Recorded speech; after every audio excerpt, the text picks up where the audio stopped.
Good morning, good afternoon, and good evening to you, wherever you are watching us from. This is Sedat HR Digest, and my name is Supernatural Intem, your host for today. You're going to have a very insightful session. Wherever you're watching us from, I want you to share the link on every platform so that others could join us on this insightful session. And in the comment section, let us know where you're watching us from and your expectations for this session. All right. So today's episode, we are going to be speaking, we're having a conversation around the emotional intelligence as a catalyst for personal and professional success. Right. Let me see you in the comment section, letting us know where you are watching us from and your expectations for this episode. So, we are going to go right into the conversation. It's raining here, so I hope I can actually be heard clearly. This rain will not interfere in Jesus' name. Right. So, we're having a special guest with us today, our very own CEO of the Sedat Consult. Her husband says CEO1, and that's exactly what we are going to experience here. The exceptional CEO, the 360-degree leader, and she's going to be sharing her insights on emotional intelligence as a catalyst for personal and professional success. Now, as she's being allowed into the call, I want you to let us know in the comment section where you are watching us from and your expectations. And keep sharing the link on your platforms to have others join us for this insightful session. Right, so our CEO is being added to the call, Madam Abena Patricia Kisi. Hello, Madam. Hello, Supernatural. Hello, everyone. It's good to be here. Yes, it's always great to have you, Madam Patricia. Thank you. Thank you Right. for So having me. before we dive into the main questions for today, I just want to ask you on a personal note. It's one thing for someone to start a journey and another for them to continue. And I know that being a CEO, it hasn't been all easy. There are certainly you've come across certain challenges. I want to know what has kept you going. I want to know what you have held on to all over these years. Thank you very much, Supernatural. Right. I'm a Christian. I would say by the special grace of God, and also the genuine desire to make an impact. Yes, ma'am. That is what drives me. Sincerely, the whole concept around Sadat Consult is people development, organizational development, a 360-degree, like you said, development. And what has really kept me, it's been very difficult. Those of us who were at last year's HR Digest, I think I shared a little bit of the story. We are in our 11th year. So when we started, it was tough. It got to a point I had to take a break, a Wow. long break, over 3 years or so, because of um, pregnancy and the challenges associated with Wow. it, and after birth. And we came back. And I must say that without the support of my husband, also, it would have been very difficult. I'm not sure we would have come this far without his support, because for 3 years or so, he was the one actually paying the two staff that we started with Wow. for a long time. So yes, it's been tough. It's been difficult, but by the grace of God and determination, that is why for me, I think the conversation around emotional intelligence is very critical, because if you look at one of the components of emotional intelligence is motivation. And with that you cannot go far, whether it's an entrepreneur or you are a professional in any field. If you don't have motivation, is that inner drive that purpose driven um life that you lead, that you said, no, I have a goal to achieve, and the purpose is bigger than me. Yes, So ma'am. I cannot disappoint anybody. I cannot give up, because when I give up, I disappoint a lot of people. Wow. And especially, I don't want to disappoint God, sincerely. Wow. So that is it. Thank you. That's a great mindset. So, as you were speaking on that, you were highlighting on how motivation is a key aspect of emotional intelligence. So, I just want you to let us know what emotional intelligence is and how it shows up in our daily lives. Right. Thank you. Before I answer that, I want that to set the context for this conversation. Okay. Okay, ma'am. You introduced the topic as emotional intelligence as a catalyst for personal and professional success. Yes, And I ma'am. know that those of us who are professionals, we have heard of, most of us may have heard of about emotional intelligence, and we may have boxed it at the workplace as if that is where the only place that emotional intelligence is critical. But this topic tells us that it's emotional intelligence is general for every aspect of your life. It's critical, whether in marriage, whether as an entrepreneur, whether as a professional, whether as a sister, a brother, a husband, a wife, an uncle, an auntie, every aspect of your life, as a pastor, every aspect of your life, emotional intelligence is important. So whether you fulfill your purpose in the church, at the workplace, at home, wherever, emotional intelligence is very, very important. Mm, And it's important because it is that, you can call it the glue that holds everything together. right. Because without that, the center cannot hold. Mm, And a lot of relationships, a lot of businesses, a lot of marriages, a lot of churches have disintegrated because of the lack of it. That is right. why this conversation is very important for every one of us, no matter where you are. And it's not only for the workplace, it's for every aspect of your life. And so that is what I want to say. But talking about emotional intelligence generally, we trace it to Daniel Goleman, because he was the one that actually um, popularized it in his book Emotional Intelligence, why it can matter more than IQ. But before then, that was in the 1995. Before then, in the 1990, there were two psychologists who actually used the term for the first time. Okay. Two psychologists at the Yale University, um, Peter Salovey and then John Mayer. So these, they started by, of course, they're in academia. You know what happens when you publish something in academia? It's as if it's just for the university and it doesn't come out. So that was how. But when Daniel Goma published his book, then it became very popular. And you see, let's understand it. The reason why he actually published the book was because he observed that those who are intelligent, have high IQs, Mm-hmm. were not necessarily those who were doing well in life, were not necessarily those who were doing well in their careers, in their various professions. And the investigation, he realized that there's something more, and that is where emotional intelligence came about. So, to explain emotional intelligence in simple terms, we are talking about your ability to, first of all, recognize your own emotions, your ability to understand your emotions, your ability to manage your own emotions, and also influence your emotions and those of others. So two facets. You're looking at you recognizing your own emotions and understanding it and managing it and influencing it, and also recognizing the emotions that others display, and also understanding those emotions and influencing those emotions.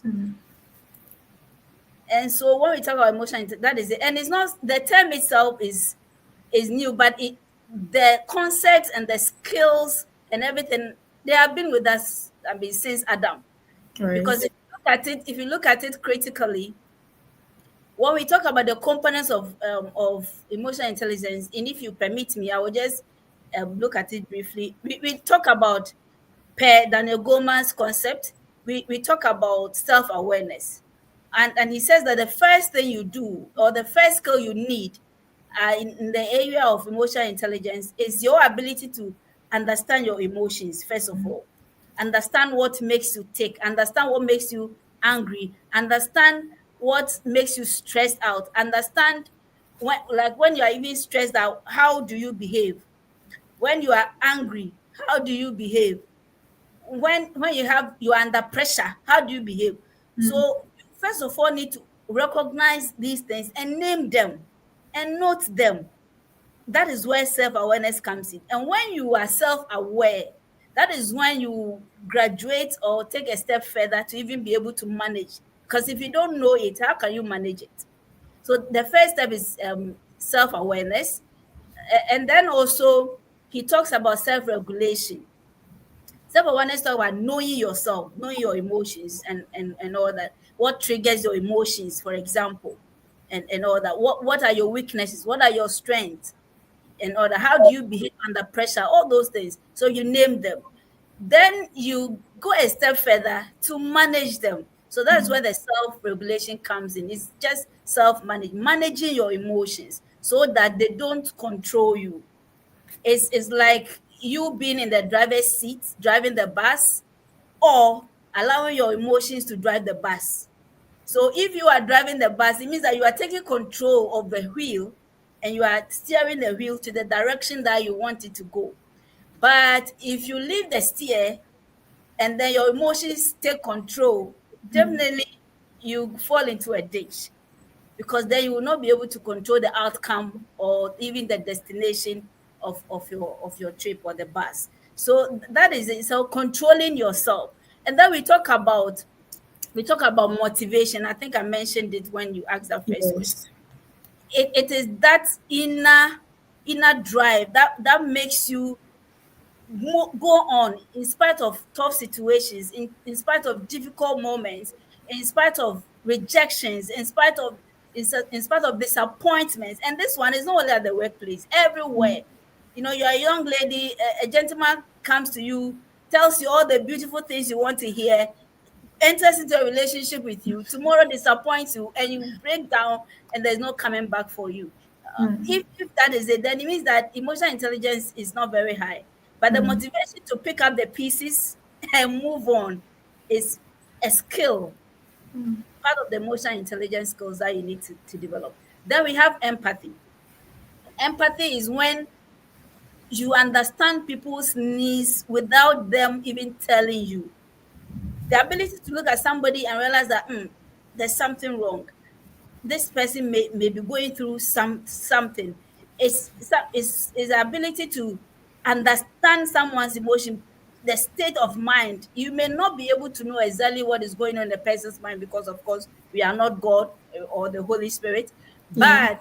but you can see that this person is not himself or herself, because you have observed, and then you put yourself in the person's shoe, so that if the person is going through difficulty, so for example somebody meets you and shouts at you, or those of us who drive, right?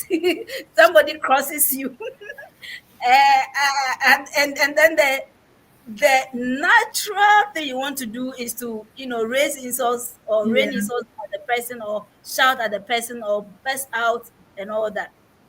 But if you are emotionally intelligent, you will give the person 1,000 reasons why he's doing what he's doing. You tell yourself, this person maybe he's going through difficulty. Oh, Right. the economy is tough. Maybe he couldn't even give money to to his wife, and there was challenges. Yeah. So you assign reasons to why the person will behave the way he's behaving. Then you will keep your cool and not react harshly. And that is empathy. And we are talking also about social skills. So there are five components. I mentioned self-awareness, self-regulation, motivation, empathy, and Mm. social skills. And social skills are very critical, both at the workplace and for our personal development, for our marriages, for our relationships. for our friendships. It's very important that you understand how to manage relationships, how to handle people, how to handle tough situations, how to deal with people. Because whether we like it or not, people are different, and because they are different, you can't expect them to behave the same way. So for example, you know that you for you, there are certain things you will not do, and so you expect that others will not do that. It doesn't work like that because people are different. Socializations are also different, and the fact that, and we have different temperaments, right? Some of us are Yes. choleric, and for cholerics, we speak our minds, and sometimes without minding who gets hurt in the process. And so, somebody who is not emotionally intelligent and is choleric, for example, you can imagine the bridges the person will be burning instead of building or mending the bridges. So Right. social skills. So these are the basic components. So emotional intelligence, again, in simple terms, is your ability to first of all understand your emotions and manage them, and then understand the emotions of others and also influence their emotions. Right. Thank you so much for that. I also wanted to give us like practical examples of how they show up in our daily lives. Yes. All right. So, for example, if at the workplace you expect that your boss will appreciate you because you're putting in the work. You expect that your boss will at least give you encouragement. You don't expect that your boss will be shouting at you because, of course, you're not a child. Yeah. And everybody is a king in their own territory, in their own homes. So if you come to work and there is constant outburst, if you're not emotionally intelligent, you will react. Some have left their jobs without knowing where to find the next job because they couldn't contain it, because they couldn't hold it together, because some at the workplace disrespected them, they couldn't take it. Somebody insulted them, they couldn't take it. Somebody made it difficult for them. They literally made their life difficult at the workplace and they couldn't take it. So it shows in the way we communicate, it shows in the way we handle situations, tough situations, having tough conversations. It shows up in the way we execute our jobs. You come under pressure, you are stressed out because you're doing so many things at the same time, and you are not planning your life well, you're not planning your time very well. And so it affects the way you do your work, Yeah. it affects your output, it affects your relationship. Have you realized that when people are doing so well and you feel that you're not doing so well, two things will happen.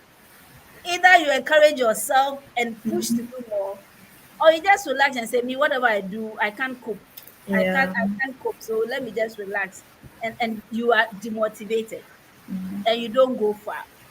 There are also those who see others doing well and say, I'm doing better. Why is it that I am not getting the promotion? Because you know that in terms of technical skills, you are better than this person. In terms Right. of output, you are better, you are delivering. Why is it that he is getting the promotion and you are not getting it? You should ask about, you should consider or evaluate your social skills. How are you managing the relationships you have at the Right. workplace?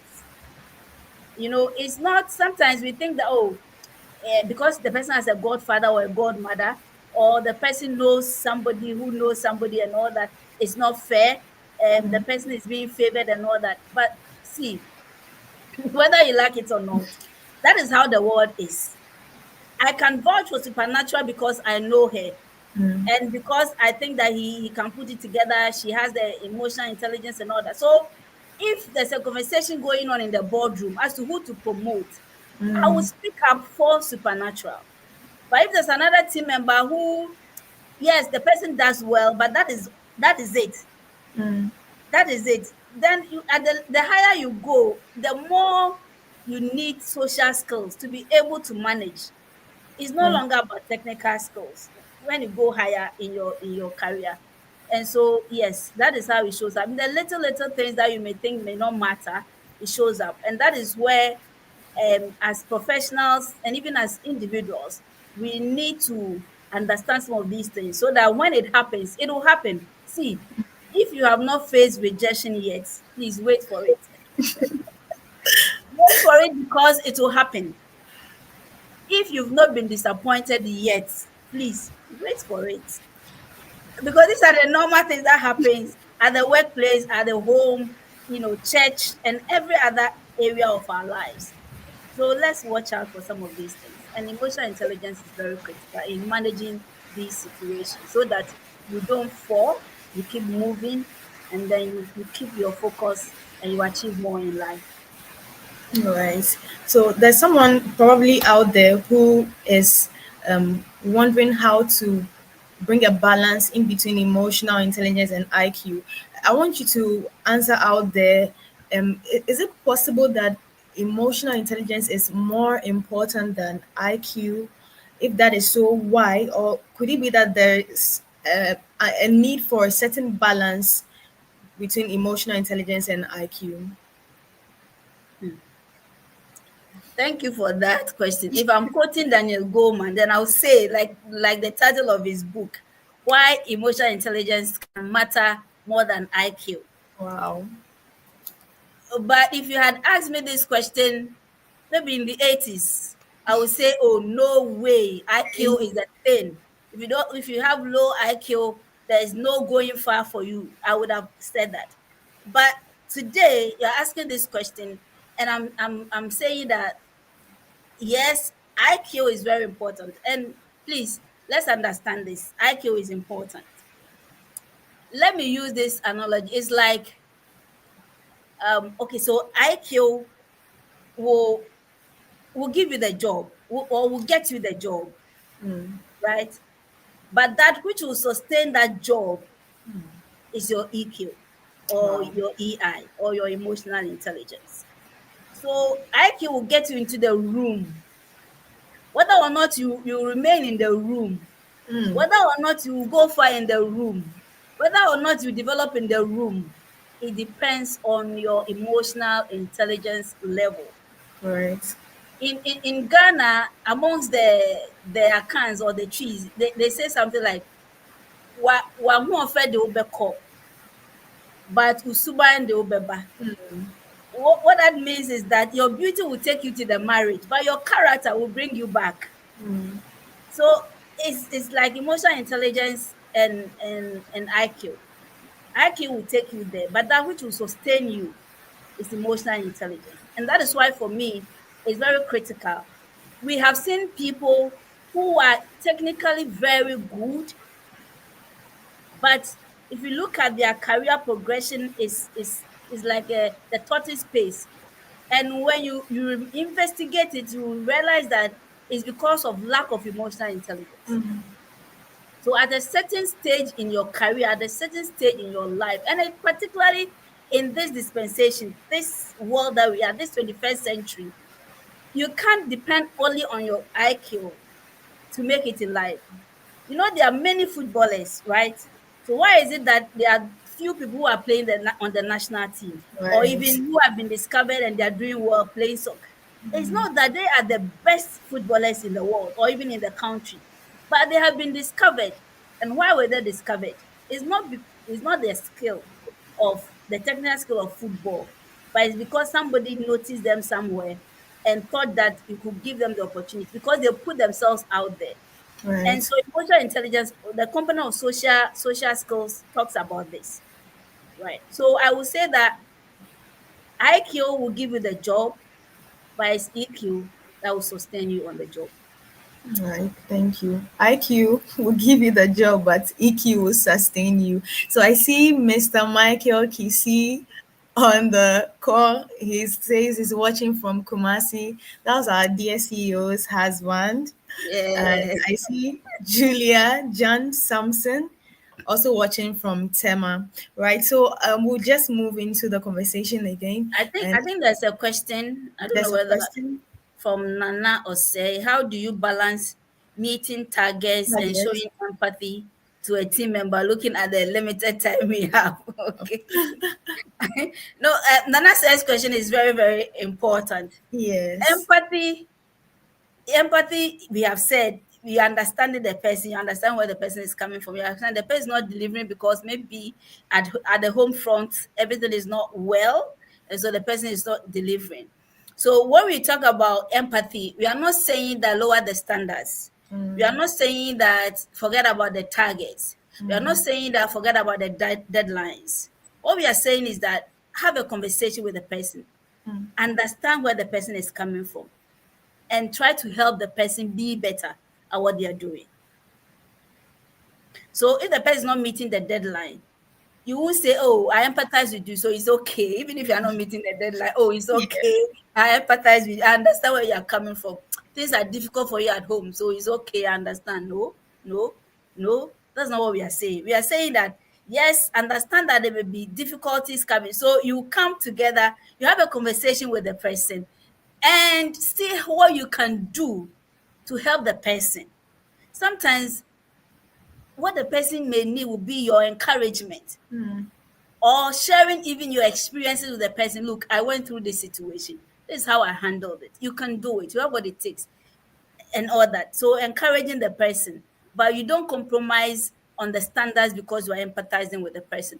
But you don't also take harsh decision without first giving the person room to improve. Right. I hope it answers. And I will say, I hope you are answered. Abubakar says, great presentation, Madam Pat. Oh, Right. thank you, So thank you. we'll go on. Abubakar is my boss. Is your Abubakar is boss? my boss. And so many things that I do, I can trace it back to him. When I first started Wow. my job with him, he was my Wow. boss. He gave me the opportunity to develop and grow. And so, thank you so much. I will say it anytime I get the opportunity. Thank you, Abu. Thank you, Abubakar. So we'll go on a quick commercial break and then we'll come back and dive into the remaining questions that we have for this conversation. Right.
Right. I see a comment from Elizabeth Asari. Great wealth of knowledge from Auntie Pat as usual. You're welcome back. And once again, we are having a conversation on emotional intelligence as a catalyst for personal and professional success. Okay, so at this point, I want us to look at how emotional intelligence influences decision making. But then I want more emphasis on, especially in the moments where there is so much pressure. Yeah, and those moments will come. Those moments are bound We can't run because away from no, them. no, we can't. Because decisions are made every time. Every time you're making a decision, your personal, even what to wear is a decision, and all that. Whether to pick that call or not is the decision you make. And sometimes you make that decision within a split second. And so whether you make an informed decision or not will depend on the mood you are in or you were in at that moment. And it all starts with becoming aware of yourself, of your emotions, and understanding how they affect your actions, how they affect your behavior, how they affect your decisions.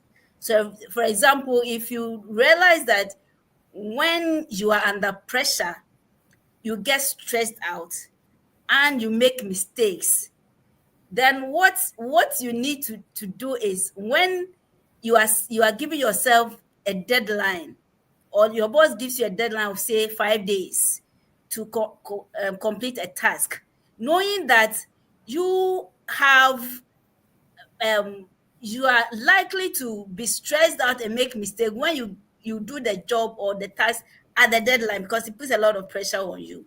Then you set yourself another deadline which is closer to the one your boss has given you. So you set yourself like, I will complete this within 3 days, if for example your deadline is 5 days, so that you make sure that you deliver within the 3 days. Then it won't get to the deadline for you to be stressed out, for you to make the mistakes. In terms of deciding whether to reply to somebody who has spoken harshly about you or not, naturally, when somebody speaks ill of you or shouts at you, the natural tendency is for you to shout back. It's like when they give you a slap, you give the person also a slap for a slap, a tooth for a tooth, an eye for an eye. That is the natural man. But the person with a high level of emotional intelligence, like I said, when the person shouts or insults, the person will first of all pause and reflect. And the reflection is, if I shout back, what will be the consequence? Right. If I slap the person back, what will be the consequence?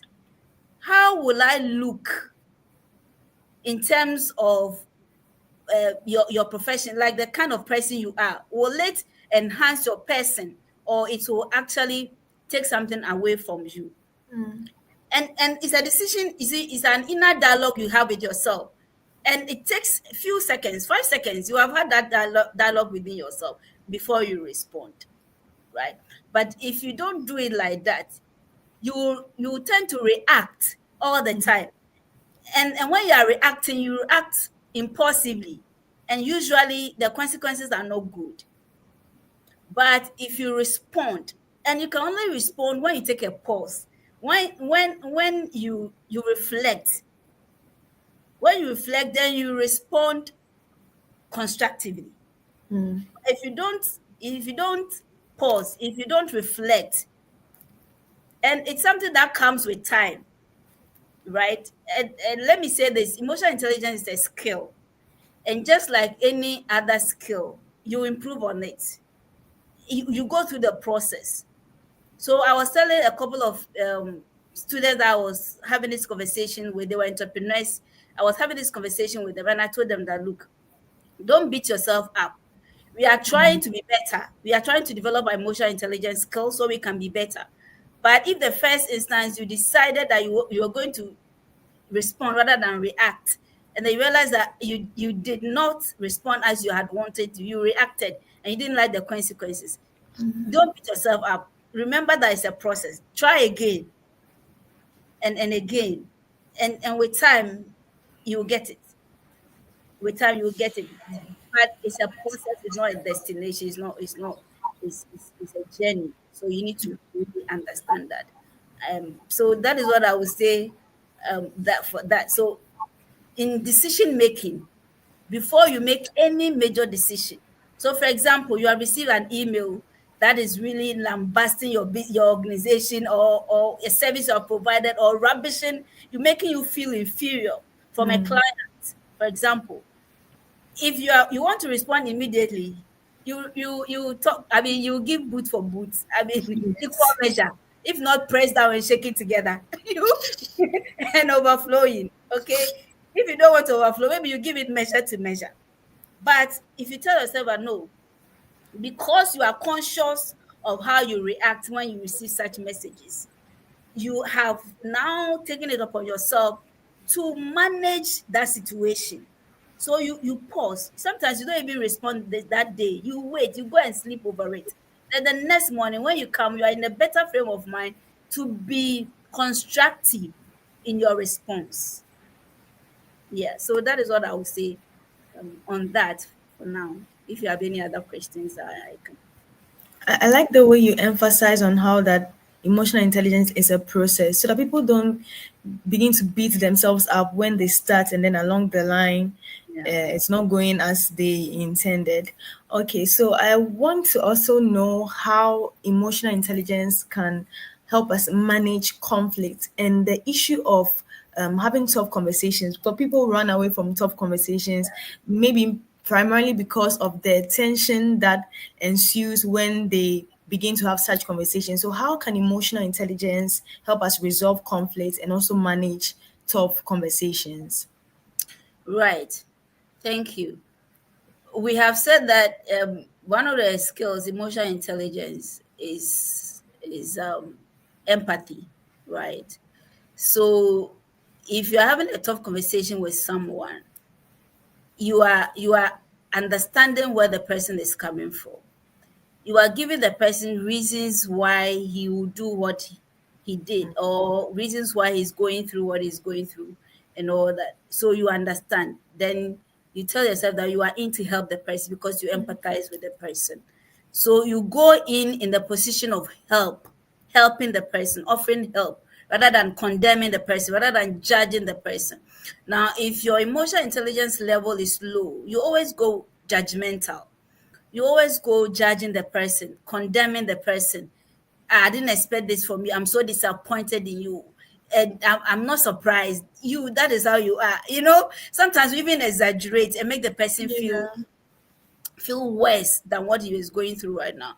If, for example, you somebody has to go through a disciplinary process, for example, because of something he has done, or a husband and a wife are having challenges in their relationship because of a certain situation, and you are in to help the situation. You don't go judging one over the other. You don't Yeah. go condemning one. You go with the intention and the attitude of helping. Right. So that is that. And then also you listen. Most of the time we don't listen. People with high levels of emotional intelligence, they listen. They listen actively. You see, when somebody is talking to you and you, because you expect the person, or the person expects a response from you, instead of listening to the person, you are rather thinking of what response to give to the To person, and give. you miss out. Right? But if you train yourself and you develop emotional intelligence skills, whether at home, whether at the workplace, whether at church, whether within your circle of friends, you would listen. And when you listen, you are able to appreciate where the person is coming from, and then you can come in to help the person. So there have been instances where you have an issue with the person and you go to the person, not judging the person, or saying that the person is at fault, but you go seeking to understand the reason behind the behavior, and it's a tough thing. If you're not emotionally intelligent, you won't consider this, because you go up in arms. The person has rubbished you. The person has, if you like, sinned against you. So you are going there to fight. But because you are, and you understand that relationships are very important, you understand that you don't have to burn bridges. You rather have to what? Build them. So if that is the understanding you have, somebody offends you and you go to the person, you're not going to the person to fight the person, but to seek to understand. And when you're talking about the issues, you talk about the issues, not the person. Sometimes you go and then we attack the person. You did this, you did that, and all that. But then the emotionally intelligent person would rather talk about the issue and not the person. Wow. Talk about the issue, not the person. And when you talk about the issue, you get audience easily, and you're able to resolve conflict. But if you talk about the person become defensive and you don't get anything. So yeah, so that is what I would say on that one. Wow, that's a great insight. I'm really learning a lot personally, and I believe everyone watching us is picking a lot. All right, so I want you to share with us practical ways to build emotional intelligence over time, because there's someone wondering, how do I go about this now? Right. And it's something you build over time. So I like that aspect of it that you brought it. And I've said it, it's a process. You build over time, right? The first thing you do is to be aware of yourself, of the emotions you feel. Sometimes, especially our men, the way we are brought up, we are told not to show our emotions. Yes. Bema nsu, to wait a man doesn't cry. And so you are going through the situation, you let it overwhelm you, you keep it all inside you, but you see, you are a human being, there's a limit to what you can take at a time. And so the first thing you do is to first of all become aware of yourself, of your emotions. Man, know thyself. And when you know yourself, that is when you can lead yourself. Mm, So you know that the popular saying that an angry man is a hungry man is an angry man, right? A hungry man is an angry man. Well, it's not every hungry man who is an angry man.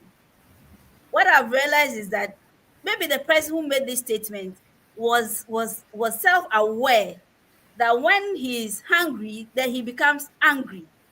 And being aware, he tries to manage the situation so that he doesn't get hungry in order to get angry.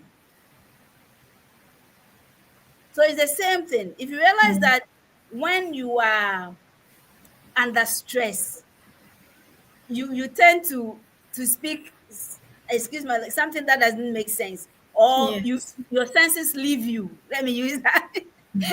Your senses leave you. Then it means that don't put yourself in a situation where you'll be stressed out for your Right. for your for your senses to leave you, right? So become self-aware.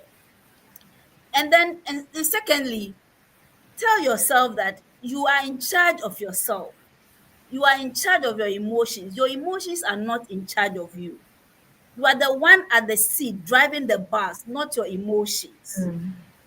You are the one in control of every situation, not your emotions. Because if you allow your emotions will control you. So when you tell yourself and you make up your mind with intentionality, and this one you have to be intentional about it because the natural man will not go this route. So be intentional about it and tell yourself that I will not allow my emotions to control me. I would rather control my emotions. So that determination, that intentionality is the second step. Then you also, and in self-aware, there are people who have recommended, and I think is good, that you keep a journal where you note down how you feel. Sometimes when we go through the day and we are retiring to bed, I do that a lot. I don't know if and I think most people also do it. You may not have written it down, but you go back and you think through all the decisions you had made throughout the day, the responses you gave, the things you did, the behavior, the actions, and all that. And you are reflecting on them. You're asking yourself, hey, how did I could have done this better? I shouldn't have Right. responded this way. I should have done this way. Sometimes we have the conversation in our heads. What I'm saying is that bring the conversation to a book.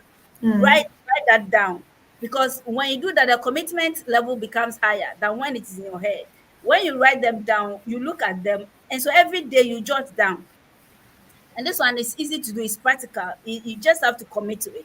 Every day when you get home, you list the things that you did, your emotions, and the behaviors and the actions that followed naturally from those emotions.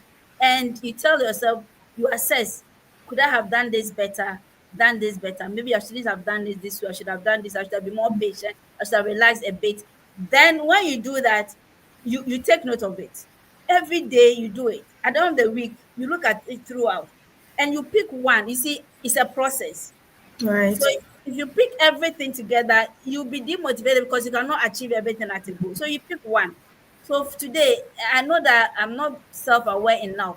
So I want to pick that and develop my self-awareness. And so that is what you pick and improve on every time. When you are done, you pick another one and you pick another one. You remember, it's a process. And sometimes you falter and fall. It's just like a child learning how to walk. Sometimes the child will fall, but he doesn't remain on the ground. He gets up and then he starts walking again. And it doesn't stop the child from walking because she fell, he fell. So he gets up and he keeps moving. And that is how it is. You develop it. And it's important for you to also seek for feedback. One of the things you can do practically is to get feedback. And please get feedback from people who will tell it as it is, people who will tell you the truth, right? Right. Everybody should have somebody in their lives who will tell them the truth, who will not embellish the words, who will not be afraid to tell them the truth. Everybody should have one person. It could be your spouse, it could be your mentor, it could be your coach, it could be your friend. Pick somebody and talk to them. It could even be your child. You know, I've shared this before. When I asked my daughter, 8 years is going, she's going to 9. I asked her that she tell me in, how does she see me, how in terms of how I talk to her. And she told me, mom, you shout.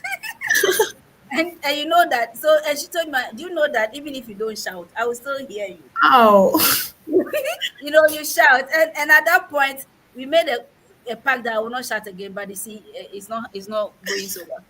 So it's a process. it's a process, you understand? It's a process. So ask for feedback. And when you get the feedback, try to do something about it.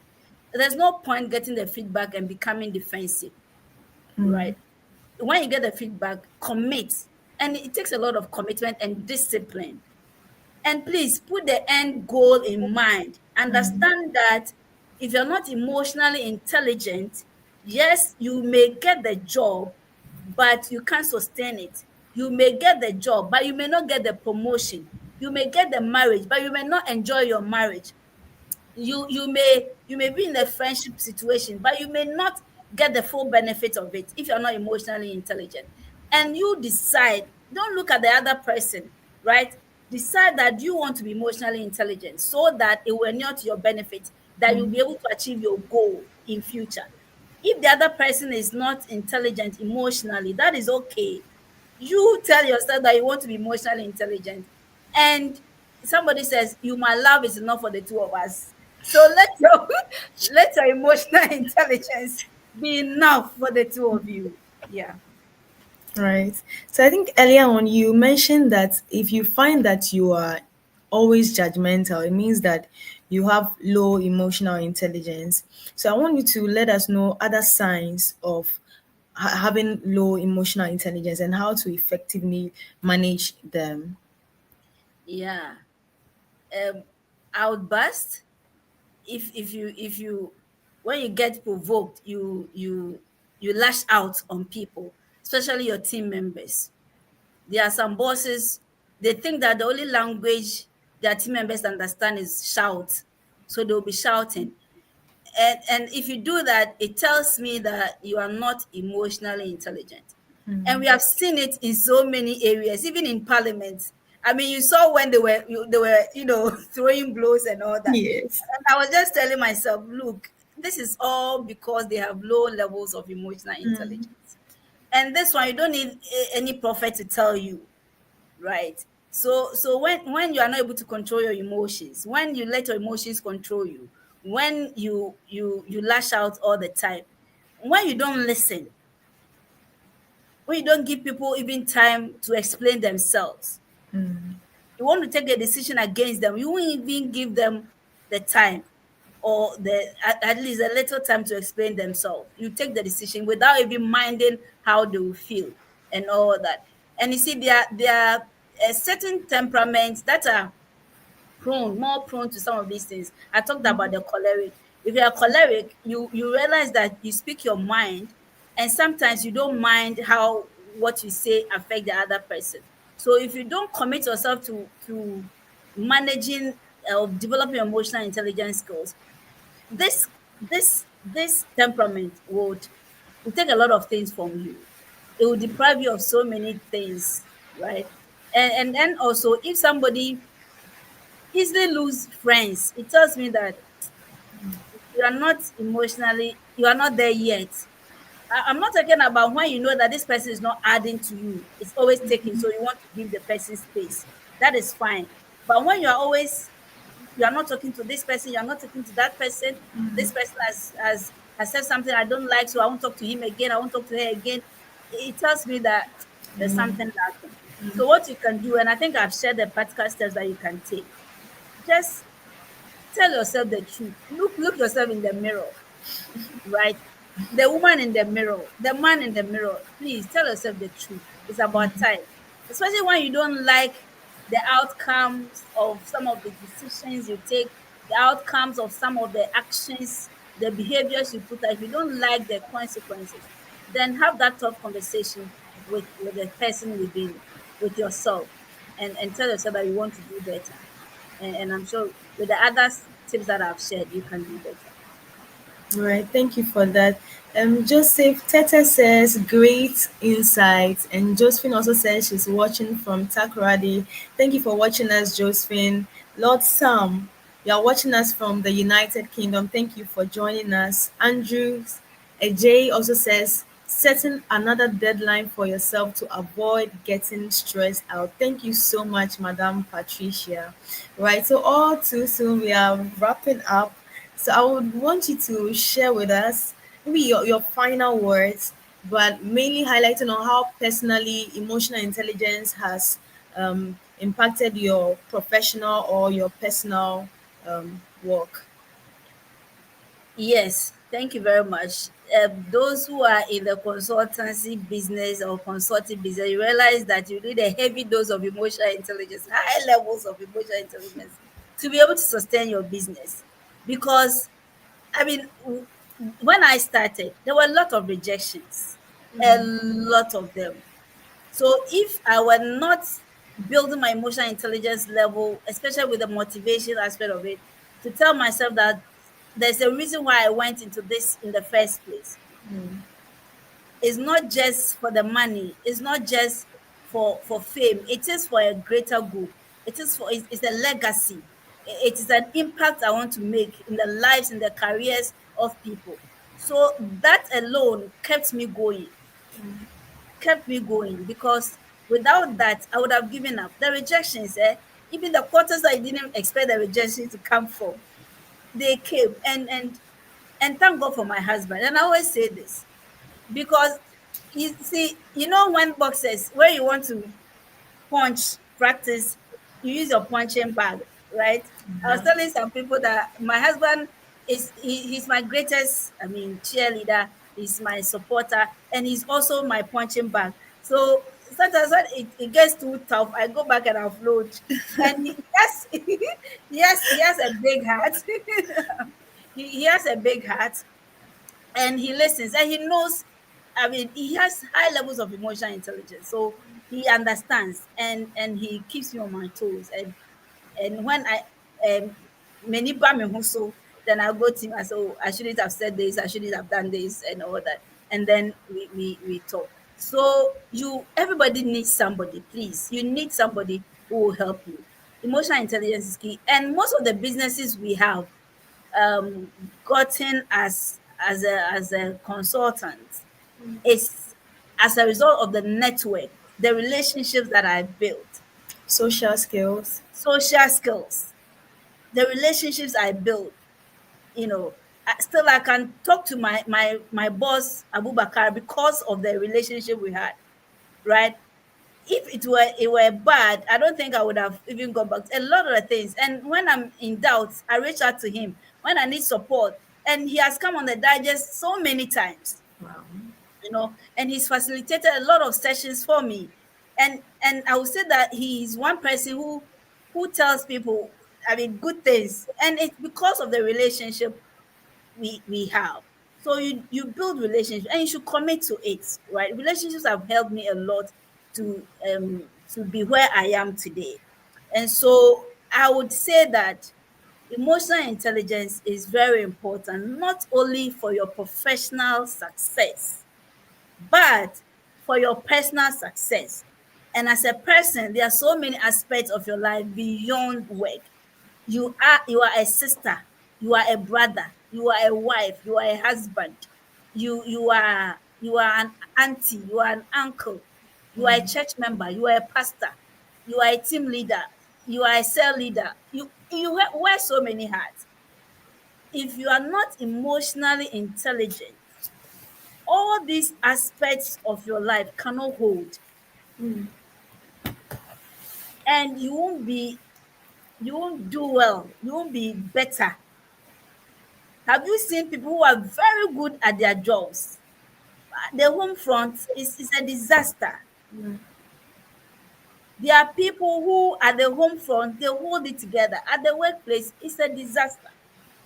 So it's you have to have that 360 degree, a total application of emotional intelligence, every aspect of your life.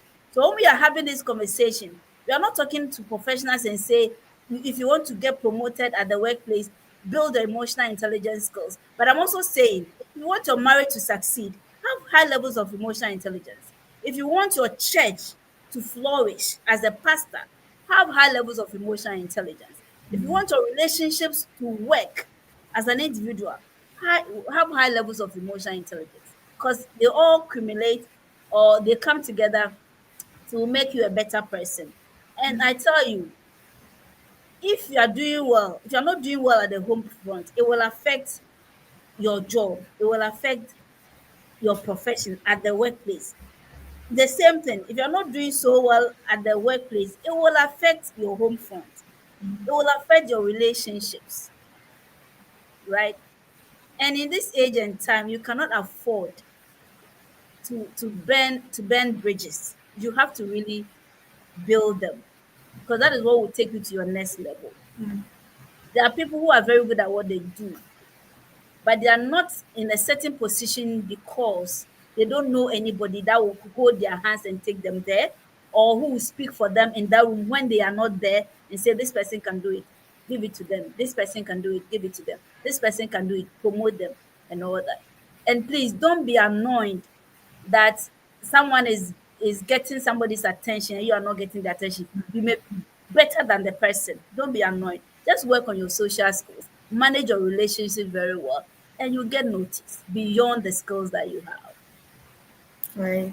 Thank you so much, Madam Patricia, for making this session so practical. Everyone is going with something that they can start doing now, like me having emotional intelligence journal, right? Everyone is working out with something they can start doing. Thank you so much for making this session a practical one. And thank you to Thank you. everyone Please, who. before we go, let me mention that those of us in the said that fraternity, I mean, all of us on this call, we are. And those in Ghana, please watch out for the HR Digest soiree. It's coming on the 1st of August at the British Council Hall. I mean, we work so hard, right? We give up our best. Let's take time out to just relax, just unwind, just dance, just you share drinks, good drinks, right?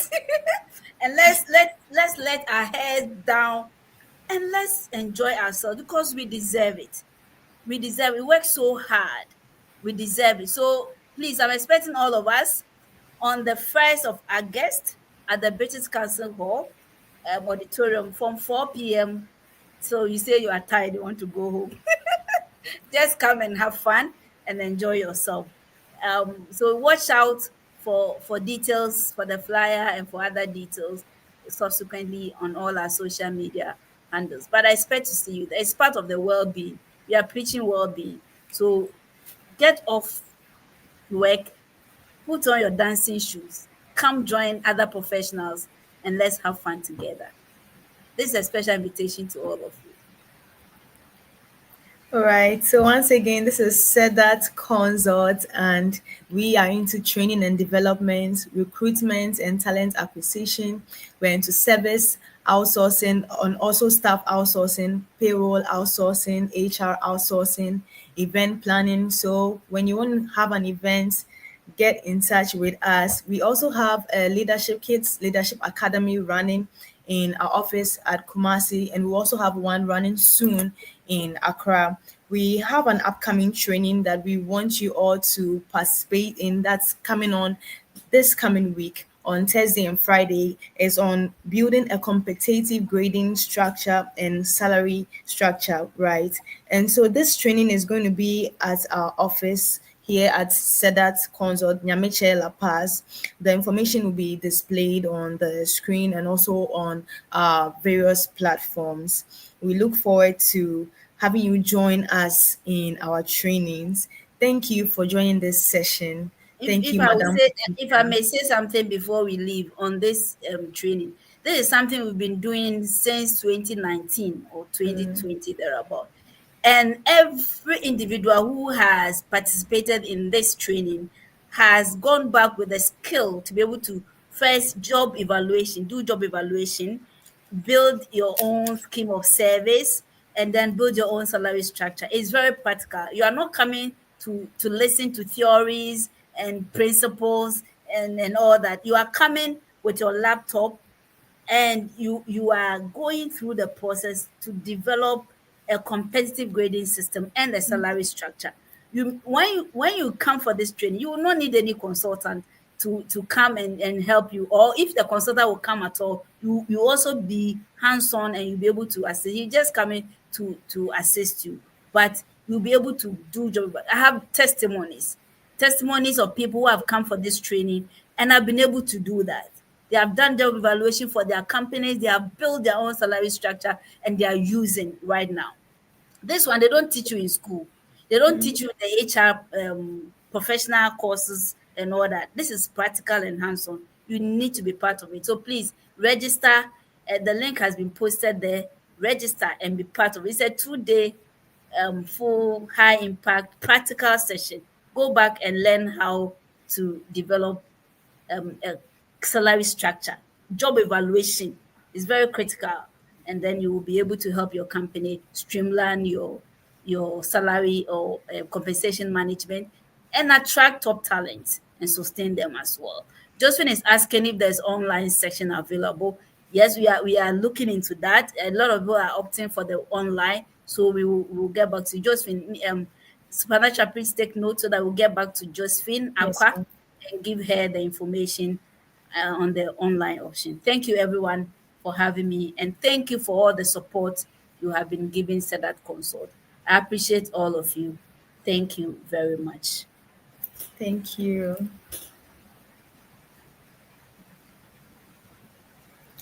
So we see you in our next episode.